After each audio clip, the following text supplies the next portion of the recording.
պատասխանը։ Ես ավելացնեմ, լրացնեմ գործընկերներիս, միանում եմ բոլոր խոսքերին, մի քիչ առաջ գամ, իջնել եմ ներքև, աստիճան, գամ ստեղ, դե ախր տենց մեկը վերև, մյուսը ներքև, ես երևի խոսեմ քրեական գործի նյութերից, որոնք ներկայացվել են դատարան, ինչպես արդեն գործընկերս տեղեկացրեց, 135 հատորից բաղկացած քրեական գործ է ներկայացվել, առերևույթ սա կարող է թվալ, թե բավարար ջանասիրությամբ 53, 51, վերջում 22 անձից բաղկացած քննչական խումբը կատարել է բոլոր հնարավոր ապացուցողական գործողությունները Սամվել Կարապետյանի եւ այլոց մեղադրանքները հիմնավորելու տեսանկյունով, բայց գործի ուսումնասիրությամբ պարզվեց այն, ինչպիսի մտահոգություններ մենք ներկայացրել ենք դատարաններին 10 ամսյա նախաքննության ընթացքում։ Ուրեմն տեսեք, հարցաքննվել են 40 անձ, որոնցից որևէ մեկը Սամվել Կարապետյանին վերագրվող արարքների առնչության վերաբերյալ որևէ փաստական տվյալ չի տվել։ Կատարվել են 81 զննության արձանագրություններ, բացառապես փաստաթղթեր են զնվել, այդ փաստաթղթերից որևիցե մեկում Սամվել Կարապետյանի անունը չի հիշատակվում։ Հիմա նման պայմաններում հմեկով ելույթ ունենալ, ներկայացնել, որ այնտեղ գումարային ահավոր թվեր եւ այլն, որ փողերի լվացման գործընթացն է կազմակերպել եւ այլն, չգիտեմ, դատալսումները վստահեցնում եմ ձեզ դրանց բոլորի պատասխանները տալու են, ամեն ինչ պարզվելու է, նաեւ ձեզ հետեւյալը ասեմ, մենք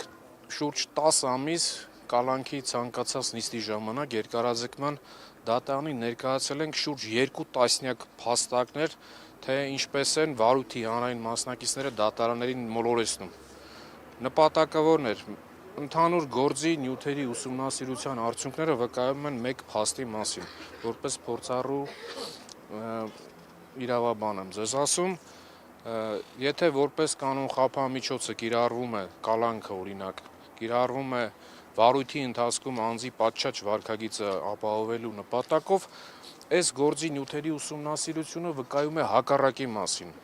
Վարույթները, մոտ 10 վարույթ միմյանց միացվել, համատեղ քննվել են բացառապես մեկ նպատակով Սամվել Կարապետյանին ազատությունից զրկելու համար։ Հիմա իհարկե տնային կալանքի տակ է մեր վստահորդը, բայց իր ներազդեցության եւ ինտենսիվության աստիճանով այն որևէ կերպ գրեթե չի զիջում բանտային կալանքին։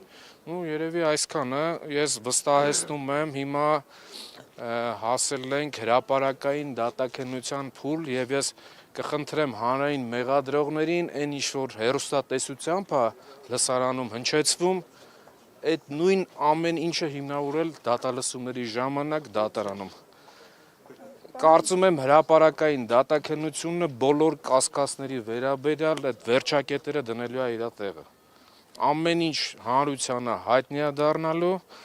ամեն ինչ բացահայտվելու է, թե այս քրեական գործի նախաձեռնման պատճառը, նաեւ համոզված եմ դրա հաջող ելքի վերջաբանի մեջ։ Այսքանը, շնորհակալություն։ Դատավոր Վահե Դոլմազյանից ակնկալիքները ինչպիսին են եւ դուք նախկինում եղել եք դատավոր, երբևէ դատական համակարգը այսքան կաշկանդված ու իշխանությունից այսքան կախվածության մեջ եղել է։ Լրիվ ուրիշ թեմա տարակ, բայց պատասխանեմ, դատավոր Դոլմազյանի հետ որպես գործընկեր շփվել եմ, բայց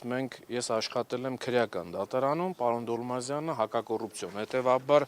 զուտ իր կայացրած դատական ակտերին ծանոթ եմ արդեն փաստաբանական գործունեությամբ զբաղվելու ժամանակահատվածից։ Այս վարույթով պարոն Դոլմազյանը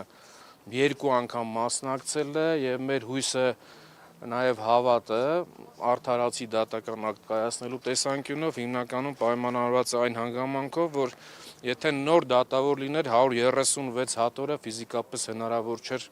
մարսել, ծանոթանալ եւ համապատասխան որոշում կայացնել։ Իսկ պարոն Դոլմազյանը համոզված եմ գոնե 65-70%-ով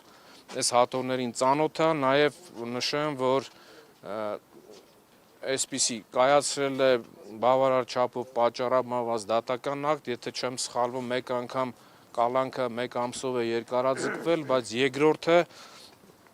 երևի որոշակի համարձակություն դրսևորելով բանտային կալանքի միջնորդությունը մերժել է, ավելի ճիշտ մասնակի է բավարարել եւ որպես խափան միջոցը կիրառել տնային կալանք, ինչը կարծում եմ նախորդող իրադարձությունների պայմաններում բավականին համարձակ որոշում էր։ Ես դա ասում եմ նաեւ որպես նախկին դատավոր։ Այսքանը։ Շնորհակալություն։ Մի քանի շեշտադրում, եթե թույլ տակ ավելացնեմ, Նաև ակնկալիքները վաղվա։ ստեղ երևի կանգնեմ, չէ՞։ Գործընկերներ